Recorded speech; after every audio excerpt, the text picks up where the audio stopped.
Cerca de 200 alegaram motivos para não se mudar. 58 deles ficaram no Rio de Janeiro. Minha mulher foi categórica, né? Se você for, você vai, mas eu fico aqui comandando, eu não vou para Brasília. De modo que já estava decidido que eu não iria, se tivesse que ir me aposentar, porque já tinha tempo de serviço para isso de sobra. Né?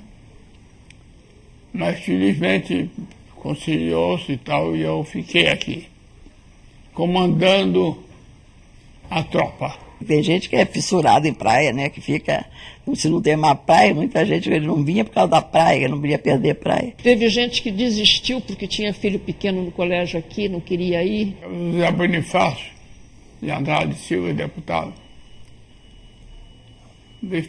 mandou um telegrama dizendo assim: os funcionários que não puderam até o dia tal serão demitidos. Meu pai estava muito aflito com isso, ele dizia: eu preciso morrer porque eu estou atrapalhando sua vida e não sei o quê, eu não posso ir para Brasília. Eu digo: fica vivo porque eu não quero sair daqui. Como eu já estaria no grupo de um Rio, então aquele grupo que faria toda a transferência, tenho a impressão que eles optaram por alguns desses servidores para colocar nessa comissão, porque eles iriam ficar no Rio, então eles não teriam que desfalcar essa comissão.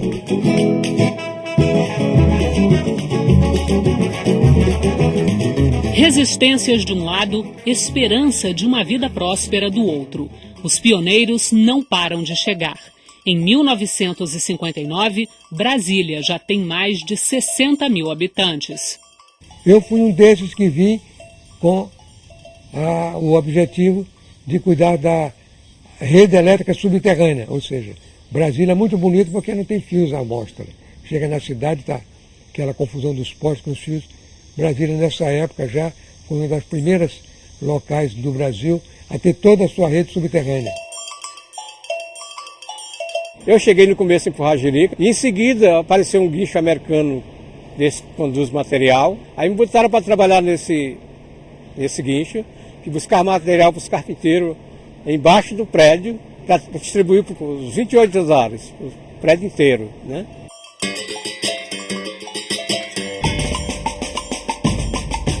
Começou a chegar gente do Brasil inteiro. De Minas, de Goiás, quase todo mundo. Quero passar desde Goiás. De Minas veio muita gente. E do Nordeste. Eram 3 pau de arara que saíram da minha cidade. Nós viemos, passamos 12 dias de viagem. Com 6 dias acabou a comida e ficou mais 6.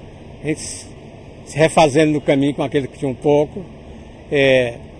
Passando até fome nessa cidade. Dormia debaixo do pau de arara. E chegando aqui em Brasília, nós fomos recebidos no acampamento da Construtora Nacional. E logo em seguida, já fomos sendo contratados. Quase as 3 carradas juntas, só no Congresso. Eu vim de Ouro Preto para Brasília em 1958.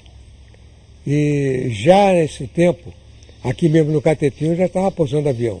O problema aqui no começo é que você não podia acreditar que com 3 anos e meio você pudesse terminar isso aqui.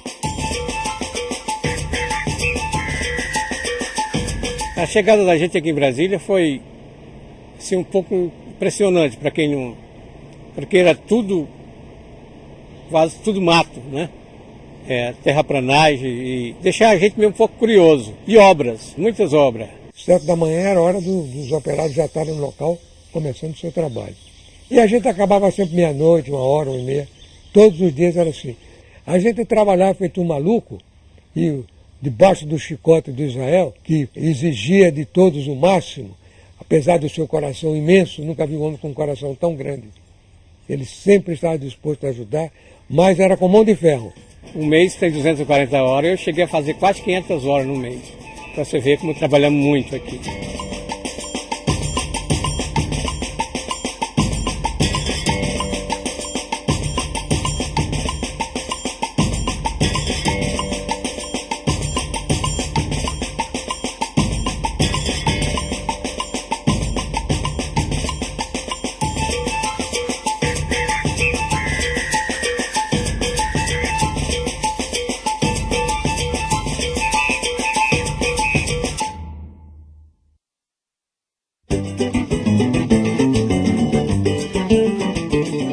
A construção de Brasília avançava em ritmo acelerado.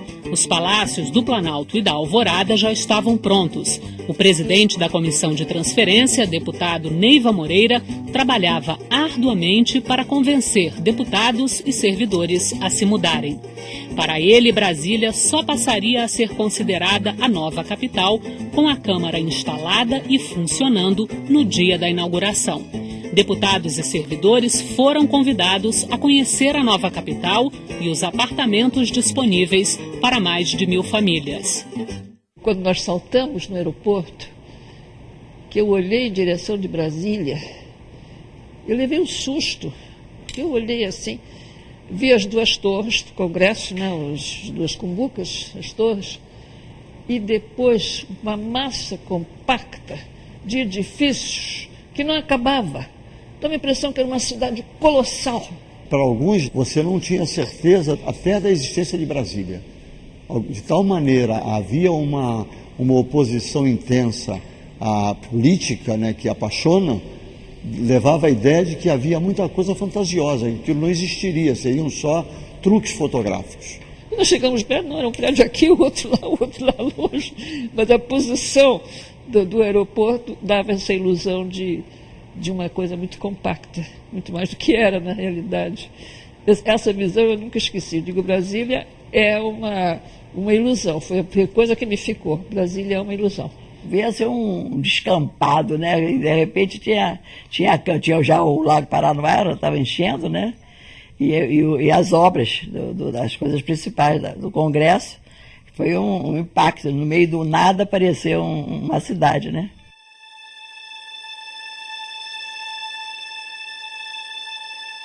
Madrugada do dia 6 de abril de 1960, dia de mudança.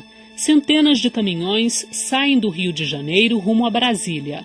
Na bagagem, móveis e objetos pessoais de servidores e deputados e o mobiliário da Câmara. Os novos moradores começam a se despedir do Rio de Janeiro. A única certeza era o ponto de chegada. A viagem, ela no final acabou sendo uma viagem para um desconhecido, mas as pessoas não estavam apreensivas, não demonstravam, alguns iam com a família, algumas famílias estavam indo com poucos pertences, as pessoas sentiam em perder sua vida, os seus amigos, seus companheiros, seus colegas, que não eram da Câmara, a vida passava a ser a Câmara. Como é que ia formar um mundo novo? Pega o depoimento dos primeiros, né, que mudaram para Brasília. O depoimento do Murilo Belo Filho, que o Bloco mandou ele para lá, antes da capital, ele foi para lá com a mulher grávida. Na hora da mulher ter o filho, ele botou a mulher dentro de um carro e ficou correndo do Brasília sem saber para onde ia. Quem tinha sua boa clínica no Rio e São Paulo, que era um médico famoso, de nomeada, não ia para Brasília. Brasília era uma aventura. Podia dar muito certo, mas podia dar muito errado. Não tinha placas, era horrível, a gente descobriu algum lugar para ir. A gente chegava em Brasília, levantava o redemoinho vermelho de pó, não havia nem o disco da vitrola, se ficava imune à poeira.